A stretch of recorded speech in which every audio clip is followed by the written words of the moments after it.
나눔가족 여러분, 바울은 시기와 분쟁에 빠진 고린도 교인들을 향한 질타를 이어갑니다. 그들을 향해서 너희는 육신에 속한 자고 영적 어린아이라고 말합니다.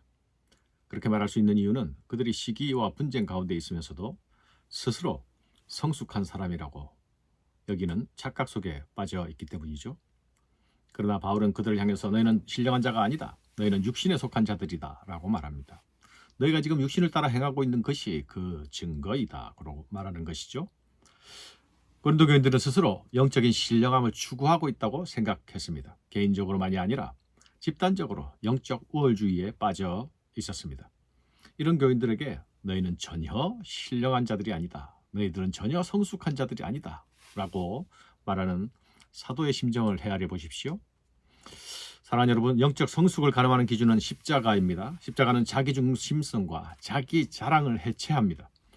그리스도를 중심으로 모시고 그리스도만 자랑합니다. 십자가만 자랑합니다. 성도가 거듭나는 것은 이 자기중심의 자리, 자기 자랑의 자리에서 십자가를 사랑하고 그리스도를 사랑하고 이웃을 사랑하는 사람으로 다시 태어나는 것입니다. 이것이 육신에 속한 자에서 신령한 자로의 변화의 핵심입니다. 그들이 나는 바울파다 나는 아볼로파다 하면서 특정 지도자를 중심으로 서로 나뉘어진 것은 그들이 가진 영적 열심 때문이 아니죠. 그것은 그들이 가진 영적 허영과 자기 자랑 때문입니다. 그들은 스스로를 줄세우고 내가 더 신령한 듯 행동했지만 그것은 자신들의 우월감을 확인하고 과시하는 행동 이상의 것이 아니었습니다. 이 일이 분쟁 속에서 일어났습니다. 서로를 시기하는 마음 속에서 일어났죠. 이 분쟁과 시기의 모습은 자신들의 영적 수준이 젖먹이 어린아이 수준이라는 것을 스스로 드러내고 있는 것이라는 것을 그들은 알지 못했습니다. 사랑하는 여러분, 참된 영성은 시기와 분쟁을 만들어내지 않습니다. 참된 영성은 성령 안에서 하나 되어 가는 것입니다. 같은 마음과 같은 뜻을 품고 온전히 하나 되는 것이죠. 이 하나됨을 놓치고 분열 속으로 빠져드는 것은 스스로 속는 일입니다. 이것은 영적 일탈임을 기억해야 합니다. 바울은 그들이 사역자를 대하는 태도에 대해서도 지적하고 있습니다. 성도는 하나님의 사역자이니 사람이 아니라 하나님을 보아야 한다고 말합니다. 사역자는 그들이 추앙할 대상이 아닙니다. 추앙하라고 보냄을 받은 자가 아닙니다. 사역자는 그들을 섬기라고 보냄을 받은 하나님의 종입니다. 사역자는 주신 소명대로 성도들을 믿음으로 이끄는 그 일을 소임으로 받은 자들이죠. 사역자들에게는 저마다 각기 다른 점과 각기 장점들이 있을 수 있습니다.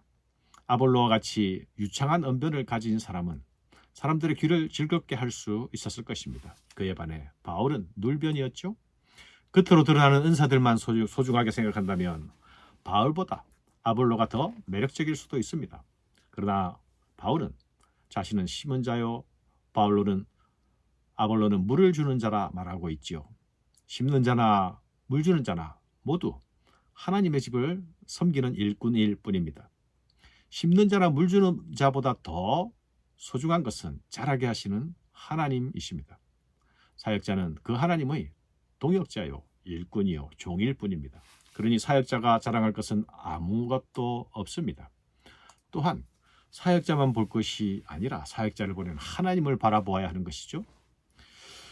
교회에서 사람에게 줄을 서고 사람을 중심으로 갈라지는 것은 매우 유치한 일입니다. 성숙한 사람은 사람에게 관심을 받고 싶어하는 것이 아니라 하나님께 집중합니다. 세상 사람들에게는 자신이 중요한 자리에 앉는가가 중요한 일이죠. 자신이 주도적 역할을 담당하고 있는가를 가지고 자신을 확인하려고 하죠.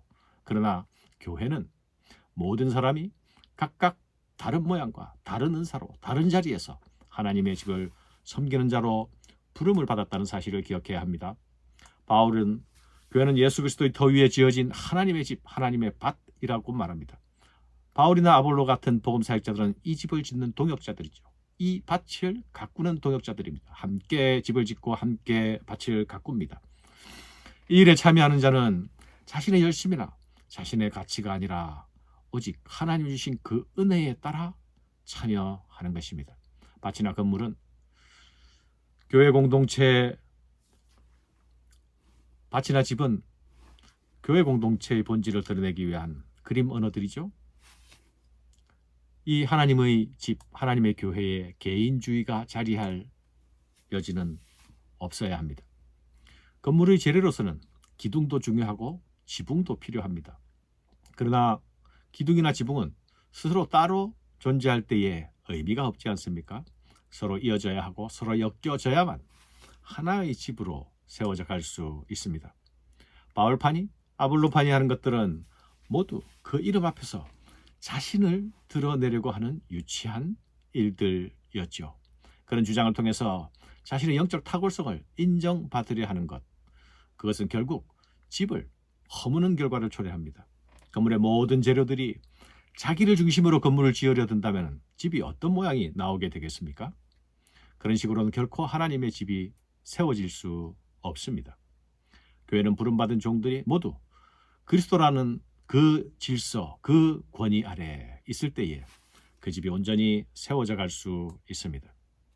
바울은 각각 어떻게 그 위에 세울까 조심하라 말씀하고 있죠. 집을 세운 공적이 나타날 것이고 시험 받을 것이라 말씀합니다. 먼저 세우는 집의 기초와 터는 그리스도가 되어야 된다는 사실을 기억해야 합니다. 예수 그리스도가 아닌 어떤 터, 어떤 기초 위에 지어진 것들도 모두 허망한 한날을 맞이할 것입니다. 교회 터는 결코 어떤 특정한 사람일 수 없습니다. 그래서는 안 됩니다. 교회의 기초는 어떤 특정한 관계여서도 안 됩니다. 어떤 특정한 사상이어서도 안 됩니다. 교회는 동아리 모임도 아니고 이념 공동체도 아닙니다. 그것으로는 결코 바른 집을 지어갈 수 없습니다. 사랑하는 여러분, 성도들은 교회를 함께 세워가는 건축가들입니다. 성도들이 끊임없이 확인해야 할 사실이 무엇입니까? 그것은 내가 그리스도의 터 위에 서 있는가 하는 것입니다. 어떤 재료로 집을 짓는가도 중요하죠. 지푸라기로도 지을 수 있고 금으로도 지을 수 있습니다.